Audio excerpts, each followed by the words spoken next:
Welcome to Tardisian Files. Hello listeners! Today we will be delving into what I regard as one of the most underrated and interesting storylines of the classic Who era, specifically the Dalek invasion of Earth in the 22nd century. This is something I've wanted to cover for a while since, in my opinion, it was a criminally underused storyline and was shamefully never revisited by any of the later incarnations on screen after the First Doctor. So, wasting no time, let's jump right in.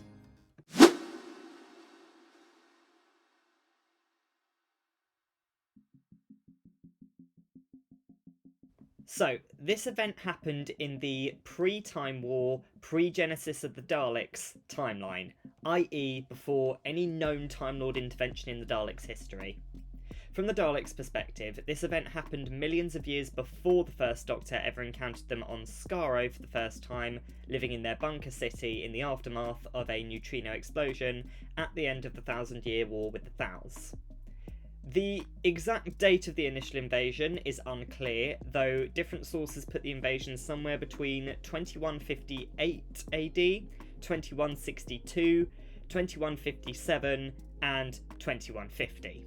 However, it's important to note that on screen, in the actual episode, The Dalek Invasion of Earth, the occupation was implied to have lasted for at least 10 years by 2164, which put the date at 2154 for the initial invasion. Before the Daleks invaded Earth, life on Earth was significantly better than the previous century. In 2059, life on Earth had become bleak due to climate change and flooding, amongst other factors. However, thanks to the Doctor and Martha foiling the Scenarios plan to invade Earth in 2088, humanity was able to use the technology those aliens had left behind to help clear their air pollution, resulting in a massive improvement in the quality of life on Earth. Humanity started venturing out into the stars, colonising the Moon, Mars, and Venus, as well as exploring outside the solar system, setting up colonies on worlds such as Vulcan, Sifranos and its moon, Azure, and Cartophilus. Earth also began developing time travel, with voyagers such as Orson Pink being one of the first humans to successfully time travel, albeit a little too successfully. In places such as North America, specifically in Kansas, they began to grow GM crops, or genetically modified crops, though they unintentionally created a severe pest problem when the wasps that they'd been using as biocontrol for caterpillars became too aggressive and started swarming. And finally, Earth, and all of its colonies, were protected by the Terran Security Force, a worldwide army that protected Earth and served as an important line of communication between Earth and its colonies. It was, in many ways, a golden age for humanity. However, all was not well across the galaxy. The Daleks, who in this timeline had not been entombed by the Fourth Doctor, became aware of Earth and its colonies. How they became aware is unclear, with one source indicating that it was the result of a human ship crash landing on Skaro and its databanks subsequently being accessed by the Daleks. Another source indicated that it was a plan from Daleks that the First Doctor had met in the future, who had identified his companion Ian Chesterton as the instigator for the Thal uprising on Skaro millions of years into the future. Allegedly, according to this source, they had developed time corridor technology, hoping to reach the 1960s to wipe out Ian and his people before he could ever reach Skaro. But instead, they could only travel back as far as the mid-22nd century. Regardless, the Emperor Dalek identified Bedfordshire as a weak point in the Earth's crust, and so he devised a plan that would involve removing the Earth's molten core using an artificial mineshaft dug there, and replace it with a stellar engine, converting Earth into a planet-sized dreadnought ship. And so, he gave the order for the Daleks to advance. The initial invasion was preceded by the Daleks laying waste to many of Earth's colony worlds during their voyage across the galaxy. In 2156, Azure, Cartophilus, and Mars were all attacked by the Daleks, with only Mars being able to successfully repel the Daleks through the use of a viral bioweapon. Hopefully not the Flood, but you never know. The following year, Sifranos and its moon were attacked, with the moon being completely destroyed. Terran security forces became aware of the Daleks' fleets amassing around the star Epsilon Eridani, though they were unaware of why until Earth was mysteriously bombarded by a storm of meteors. Soon after, people began dying of a strange plague. It had come from the meteors, which the Daleks had engineered as a stealth attack weapon to weaken Earth and divide humanity into small isolated groups, unable to fight back.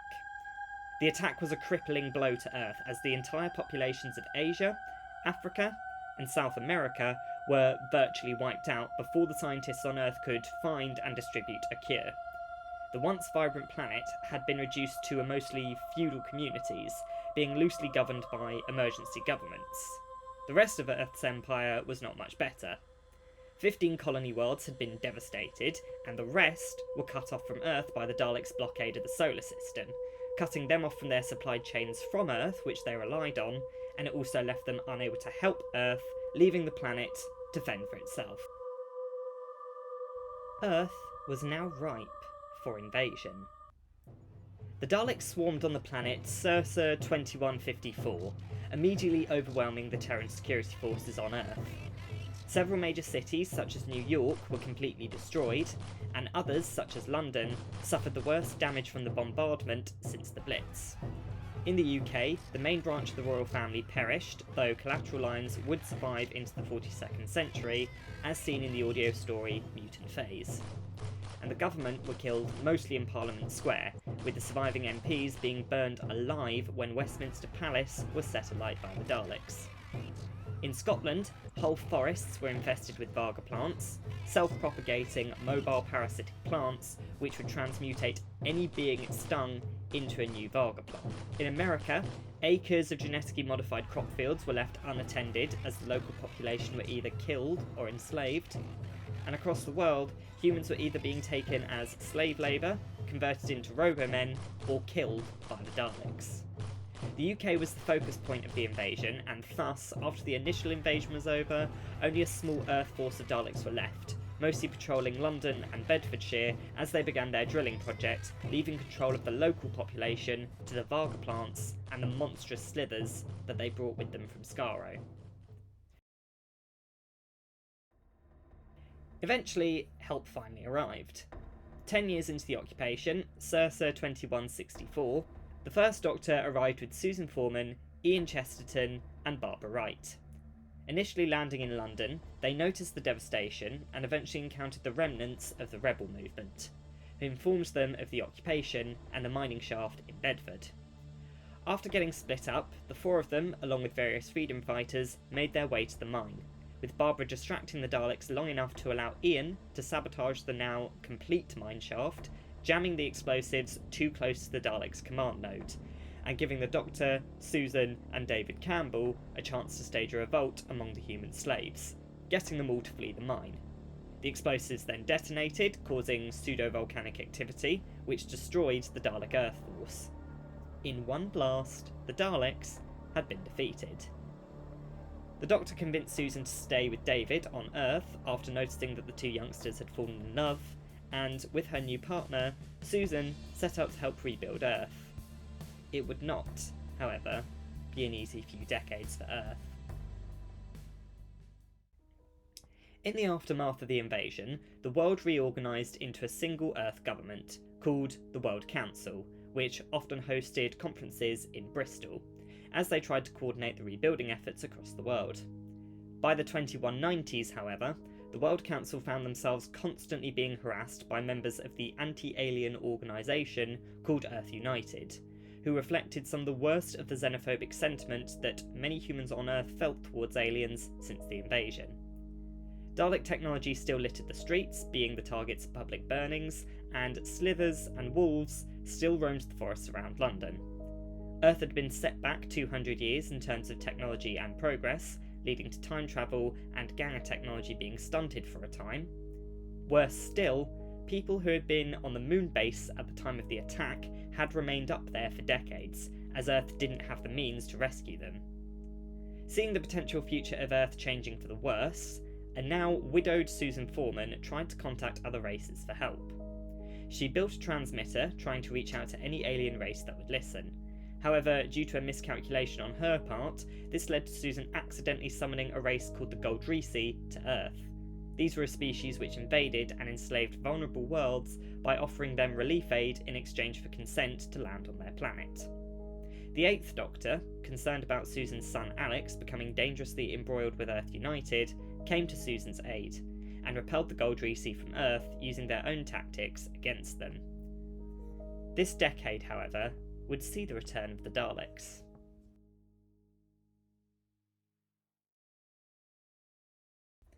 Thanks to the manipulations of the rogue Time Lord known as the Monk, the Dalek Time Controller intended to re-invade Earth as part of its efforts for the Time War. With the Monk's help, they used the same technology or strategy of bombarding Earth with plague meteors carrying the Amethyst virus, this time digging out most of North America in an attempt to replace the Earth's core with a time-space engine, effectively turning the planet into a mobile bioweapon. Once again, Earth suffered a dangerous population decrease and fell to invasion. The Daleks were only stopped when the Doctor's former companion Lucy Miller and his great-grandson Alex Campbell gave their lives to destroy the new mineshaft, causing the Daleks to retreat. It was at this point in time, circa 2192, when Earth's colonies were finally able to re-establish contact with Earth, sending fleets to their aid, and giving the planet a proper chance to recover. Some accounts suggest that the second Dalek invasion and the loss of her son, Alex, strained Susan's relationship with the Eighth Doctor, as she held him partly responsible for Alex's death due to his refusal to fight in the Time War. One account suggested that this motivated Susan to join the Time War effort after receiving a hypercube, which she used to summon a war TARDIS to collect her.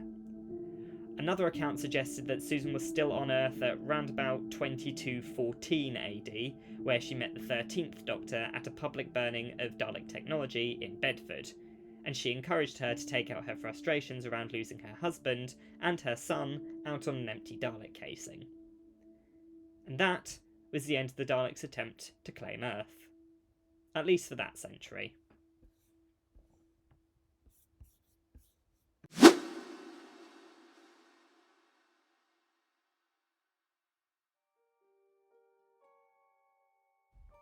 Pretty cool, huh? So this storyline was used sparingly, only appearing in audio stories with the 5th Doctor, the 8th Doctor, and potentially some of the Time War Doctor stories as well. But nevertheless, it still is quite poignant because in the actual episode, The Dalek Invasion of Earth, you can see that Terry Nation did inject a lot of World War II inspired imagery in the scenes such as the bombed out London, the emergency protocol posters, and even the Daleks themselves being this authoritarian, fascist, faceless force on Earth and ridding people of culture, wiping out the majority of the planet. It's all going back to those very real fears that would have likely still been present in the 1960s as many people remembered World War II. And even now, that imagery is still universally recognised as something that we associate with loss of freedom and occupation. So, in that sense, the storyline is still very poignant. However, I will say that there are some elements of it that can be confusing or perhaps a little frustrating, because, of course, the original story, like I said, took place in a timeline before there had been any known Time Lord intervention with Dalek history. Now, obviously, in real life, we know that this is just because, Genesis of the Daleks, the Time War, they hadn't been written yet. That's fine. But then when you actually look at it from an extended media perspective, where post-Time War storylines take place, still with the Dalek invasion of Earth, you do begin to wonder. Like, on TARDIS Wiki, for example, people have discussed before, would the invasion have even taken place in the post-Genesis of the Daleks timeline, when the 4th Doctor had stated that the Daleks' history would have been set back by 1,000 years, which would have meant that if the invasion still happened in the current timeline, it would have taken place in the 32nd century, not the 22nd.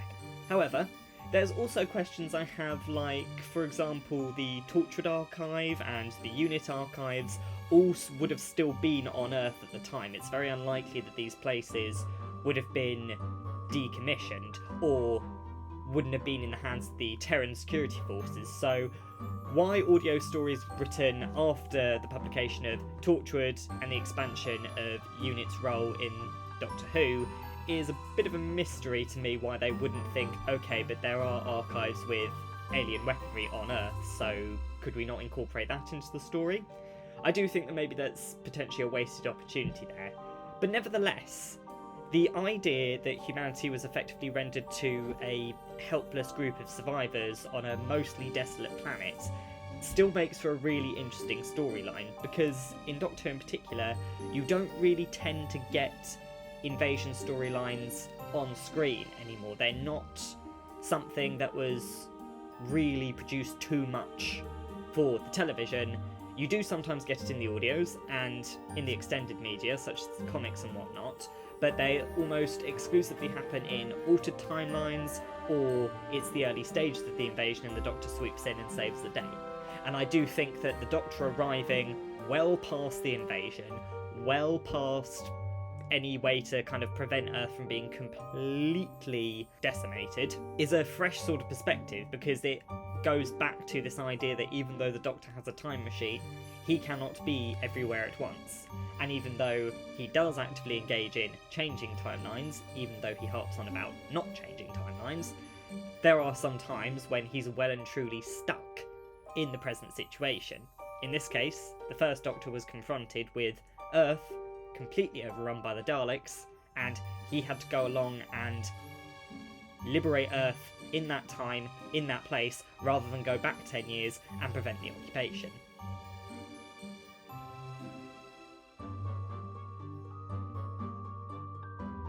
And the storyline isn't completely forgotten in the audios either, especially ones that feature the life of Susan Foreman, because it is explicitly stated in the audios that Earth's progress has been stagnated, that the population is very small, that they're still cut off from their colonies, and that Earth needs help. And I think that that's very important, because given the fact that this was such a major event in the history of Earth in the Whoniverse, you would expect that something as big as this not to just get completely retconned. So I am very glad that it's been continued in the audios, and that the impact on Earth is shown to have continued well into the following century. Because realistically, if Earth had been cut off from its colonies, and the population was very small, and the Daleks had likely squandered a lot of Earth's resources during their drilling project, then yeah, Earth would be stagnated, because they would be unwilling to accept external help, and they would be unable to really help themselves, while they were still trying to reorganise and maintain a level of normality on a planet that had completely been turned upside down. Now, will the Dalek invasion of Earth likely be seen on screens again? Probably not. I think that storyline's probably sort of had enough expansion in the audios and the extended media. I could be wrong. It could be that a fresh wave of audios featuring the Daleks' invasion of Earth probably could be coming out whenever. But for now, you have our summarised timeline, and personally, I think that this storyline was an amazing addition to Classic Who, and is still an important part of the Doctor Who extended media, even if it's no longer featured on screens.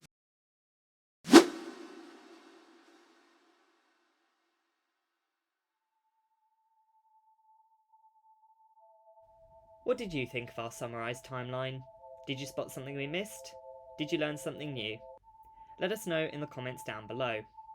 To listen to all of our episodes, head over to our YouTube channel, or you can find us on Spotify and Apple Podcasts. To receive regular updates about new episodes, head over to Instagram and TikTok, where you can follow our pages by searching the handle @Tardisian Files Podcasts. Be sure to leave a like and share with your friends. And as always, see you next time on Tardisian Files.